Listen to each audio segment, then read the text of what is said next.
बिस्मिल्लाहिर्रहमानिर्रहीम। उर्दू वॉइस के तमाम नाज़रीन को मेरी तरफ से अस्सलामु अलैकुम। दोस्तों, असहाब कहफ का वाक़या तो आपने अक्सर उलमाए किराम से सुना होगा या आप कुछ ना कुछ इसके बारे में जानते होंगे, लेकिन तफसीलन आपने ये कहीं से नहीं सुना होगा। अगर आपने ये नहीं सुना है तो आज की इस वीडियो में मैं आपके साथ तफसील के साथ इसकी जो तफसीलात है वो शेयर करने वाला हूँ। तो काइंडली वीडियो को कंप्लीट वॉच कीजिएगा।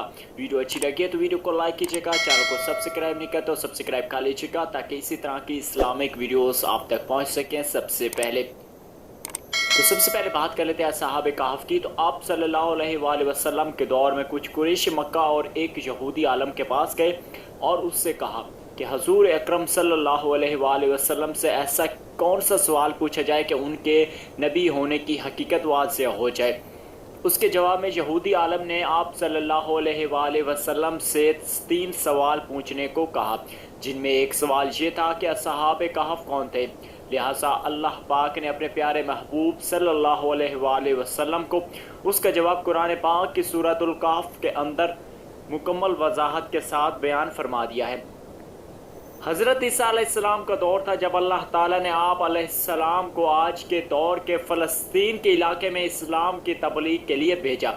ये इलाका उस वक्त रोमन अम्पायर में शुमार होता था। ये बुत परस्त लोग थे। यहाँ एक यहूदी बादशाह की हुक्मरानी थी जो रोमन हुकूमत के मातहत काम कर रहा था। जब हज़रत ईसा अलैहिस्सलाम ने तबलीग शुरू की तो रोमी लोग आप अलैहिस्सलाम के मुखालिफ हो गए और आप अलैहिस्सलाम को गिरफ्तार करके सूली पर लटकाना चाहा, मगर अल्लाह के हुक्म से आप अलैहिस्सलाम को जिंदा आसमान पर उठा लिया गया। इस वाक़े के कुछ अरसे बाद यहूदी लोगों ने रूमी हुकूमत के खिलाफ बगावत कर दी। लिहाजा इसके रद्द अमल में ट्रेट्स नामी रूमी बादशाह ने फ़लस्तीन पर हमला करके बिल्कुल तबाह और बर्बाद कर दिया और इसके अलावा बैतुल मुक़द्दस को भी तबाह कर दिया। इसी दौरान उसने 1.5 लाख यहूदियों को कत्ल कर दिया। जो बचे कुछ यहूदी जहाँ रह गए थे वो जान बचाकर फ़लस्तीन से निकल गए, मगर जो हज़रत ईसा अलैहिस्सलाम के मानने वाले और उनकी तालीमात के पैरोकार थे सिर्फ वही फ़लस्तीन में मौजूद रह गए जो कि रूमी था, इसलिए बुत परस्त था। लिहाजा उसकी हुकूमत में मौजूद ईसाई लोगों पर उसने जुल्म और सितम करना शुरू कर दिए। एक दिन हज़रत ईसा अलैहिस्सलाम के चंद मानने वाले हवारियों को उसने अपने दरबार में बुलाया और उनसे कहा कि मैं तुम्हें चंद दिन की मोहलत देता हूँ, तुम अपने नए दीन यानी ईसाइयत से बाज आ जाओ वरना मैं तुम्हें कत्ल कर दूंगा। हज़रत ईसा अलैहिस्सलाम के पैरोकार ये नौजवान लोग दरअसल असहाब कहफ थे, जिनका वाक़या का जिक्र कुरान पाक में सूरह कहफ में वजाहत के साथ आया है। इन नौजवानों ने जब ये धमकी सुनी तो वो शदीद परेशान हो गए, क्योंकि वो बादशाह से लड़ने की हिम्मत नहीं रखते थे और ना ही शहर में रहकर ईसाई तालीमात जारी रख सकते थे, वरना दियानूसी इन्हें कत्ल करवा देता। लिहाजा उन्होंने शहर छोड़कर कहीं भाग जाने का फैसला किया और अल्लाह पाक की ज़ात पर भरोसा करके शहर से निकल गए, ये सोचते हुए कि अल्लाह पाक ही हमारे लिए कोई फैसला करेगा और कोई रास्ता निकालेगा। यहाँ तक कि एक पहाड़ के गार में जाकर छुप गए और वहीं सो गए। यहाँ तक कि सोते सोते उन पर 300 साल का अरसा गुजर गया। इन चंद नौजवानों ने जब गार में पनाह ली तो दुआ की कि ऐ परवरदिगार, हमें अपने पास से रहमत अदा फरमा और हमारे काम में हैं हमारे लिए राह कामयाबी को आसान कर दे। कुरान पाक में इरशाद है कि पास हमने उनके कानों पर गिनती के कई साल इसी गार में पर्दे डाल दिए। दकियानूस ने जब उन लोगों को तलाश करवाया तो मालूम हुआ कि ये लोग उसी गार में मौजूद हैं। उसे बहुत गुस्सा आया और हुक्म दिया कि गार को एक मजबूत दीवार से बंद कर दिया जाए ताकि ये लोग अंधेरे ही में मर जाएं। बादशाह ने जब जिस शख्स के ये काम जिम्मे लगाया वो बहुत ही नेक और ईमानदार था। उसने असहाब कहफ के नाम और उनकी तादाद और पूरा वाक़या ये तख्ती पर लिखवा कर लोहे के संदूक में रख कर दीवारों की बुनियादों में रख दिया और एक तख्ती शाही खजाने में भी रखवा दी। इस 300 साल के दौरान दकियानूस बादशाह मर गया और कई बादशाह और हुकूमतें आईं और चली गई, यहाँ तक कि 300 साल ईस्वी रोमन एम्पायर ने भी ईसाइयत इख्तियार कर ली। 440 ईस्वी में बैद रूस नामी ईसाई बादशाह की हुकूमत आई जो एक नेक दिल और इंसाफ पसंद बादशाह था। اس نے 68 سال تک حکومت کی دور میں مذہبی فرقہ پسندی جب عروج پر پہنچ گئی اور لوگوں میں مرنے کے بعد دوبارہ زندہ کیے جانے اور قیامت کا یقین ختم ہونے لگا تو یہ حال دیکھ کر بادشاہ بہت رنجیدہ ہوا اور اللہ سے دعا کی کہ اے اللہ کچھ ایسی نشانی ظاہر فرما کہ میری قوم کے لوگوں کا ایمان پھر سے تازہ ہو جائے، انہیں قیامت کے بعد مرنے کے بعد دوبارہ زندہ کیے جانے اور ایک خدا کا یقین ہو جائے۔ اللہ تعالیٰ نے ان کی دعا قبول فرمائی۔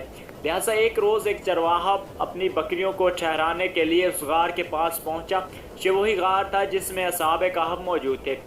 اس چرواہے نے چند لوگوں کے ساتھ مل کر اس دیوار کو گروا دیا۔ دیوار کے گرتے ہی لوگوں پر ایسی ہیئت و خوف طاری ہوا کہ وہ سب گھبرا کر وہاں سے بھاگ گئے۔ جو اللہ تعالیٰ کے حکم سے اصحاب کہف اپنی نیند سے بیدار ہوئے، ایک دوسرے سے سلام کلام کرنے لگے اور اپنے ایک ساتھی جس کا نام جملیخا کو بازار سے کھانا لانے کے لیے بھیجا۔ جب جملیخا بازار پہنچے تو یہ دیکھ کر حیران رہ گئے کہ شہر میں ہر طرف اسلام کا چرچا ہے، یہاں تک کہ لوگ اعلانیہ حضرت عیسیٰ علیہ السلام کا کلمہ پڑھ رہے ہیں اور ان کی تعلیمات پر بھی عمل کر رہے ہیں۔ اسی کشمکش میں جملیخا نے کھانے کے عوض اپنے زمانے کے سکے دکاندار کو دیے۔ دکاندار نے جب یہ سکے دیکھے تو شک ہوا کہ شاید اس شخص کو پرانا خزانہ مل گیا ہے، لہٰذا اس نے جملیخا کو سپاہیوں کے سپرد کر دیا۔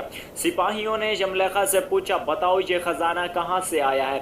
جملیخا نے کہا ہمارے پاس کوئی خزانہ نہیں، یہ ہمارا ہی پیسہ ہے۔ سپاہیوں نے کہا ہم کیسے مان لیں کیونکہ یہ سکے 300 سال پرانے ہیں۔ جملیخا نے کہا پہلے مجھے یہ بتاؤ کہ دقیانوس بادشاہ کا کیا ہوا؟ سپاہیوں نے جواب دیا آج سے اس نام کا کوئی بادشاہ نہیں ہے، مگر سینکڑوں سال پہلے اس نام کا ایک بے ایمان بادشاہ گزرا ہے اور وہ بت پرست تھا۔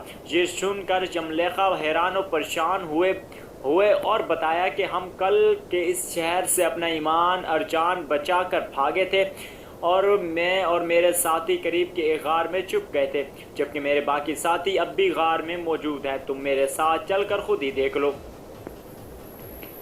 جب سپاہی اور بہت سے لوگ اس غار کے پاس پہنچے تو اصحاب کہف جملیخا کے انتظار میں تھے۔ جب غار پر بہت سے آدمی پہنچے اور شور و غل سنائی دینے لگا تو اصحاب کہف سمجھے کہ دقیانوس کی فوج ہمارا تعاقب کر کے غار تک آ پہنچی ہے، لہٰذا وہ اللہ کے ذکر اور حمد و ثنا میں مشغول ہو گئے۔ سپاہیوں نے غار پر پہنچ کر تانبے کا وہ صندوق برآمد کر لیا اور اس کے اندر سے تختی کو نکال کر پڑھا تو وہاں اصحاب کہف کے نام اور یہ لکھا تھا کہ یہ مومنوں کی جماعت ہے اور جو اپنے دین کی حفاظت کے لیے دقیانوس بادشاہ کے خوف سے اس غار میں پناہ گزیر ہیں۔ دقیانوس نے اس غار کے منہ کو بند کروا دیا ہے۔ سپاہی یہ دیکھ کر حیران و پریشان رہ گئے۔ جب کچھ سمجھ نہ آیا تو اپنے بادشاہ بیدروس کو اطلاع دی۔ بادشاہ نے جب یہ خبر سنی تو فوراً اپنے امراء اور علماء کے ہمراہ پہنچ گئے۔ اصحاب کہف نے غار سے نکل کر تمام واقعہ بادشاہ سے بیان کیا۔ بیدروس نے جب سجدہ گزار ہو کر اللہ تعالیٰ کا شکر ادا کیا کہ اے اللہ میری دعا قبول ہوئی اور آپ نے ایسی نشانی ظاہر فرمائی کہ انسان موت کے بعد زندہ ہونے کا یقین ضرور کرے گا۔ اس کے بعد اصحاب کہف نے بادشاہ کو دعا دی اور سلام کرنے کے بعد دوبارہ اسی غار میں واپس چلے گئے اور دوبارہ واپس جا کر سو گئے اور اسی حالت میں اللہ تعالیٰ نے انہیں موت دے دی۔ بادشاہ نے اس غار میں ان کی قبریں بنوائیں اور سالانہ ایک دن مقرر کر دیا جب لوگ اصحاب کہف کی زیارت کے لیے یہاں آیا کرتے تھے۔ دوستو امید کرتا ہوں کہ آپ کو یہ جو واقعہ ہے وہ پسند آیا ہوگا۔ اگر یہ واقعہ پسند آیا ہو تو ویڈیو کو ایک لائک کر دیجیے گا تاکہ ہماری حوصلہ افزائی ہو سکے، اور چینل پر نئے ہو تو چینل کو سبسکرائب لازمی سے کر دیجیے گا۔ انشاءاللہ اسی طرح کے اسلامک واقعات اور اسلامک کہانیاں وغیرہ آپ تک پہنچتی رہیں گی۔